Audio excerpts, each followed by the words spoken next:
Hey, what's up? This is Ricardo at Parts People, and in this video, we'll outline the steps for completing a part replacement on your Dell PC.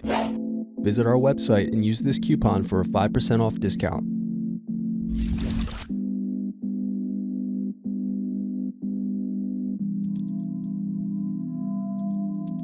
First, unscrew and remove bottom base.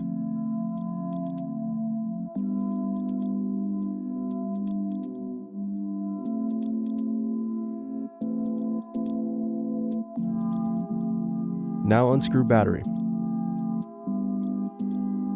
Next, unscrew and remove battery. Thanks for watching. Don't forget to like and subscribe if you enjoyed this video.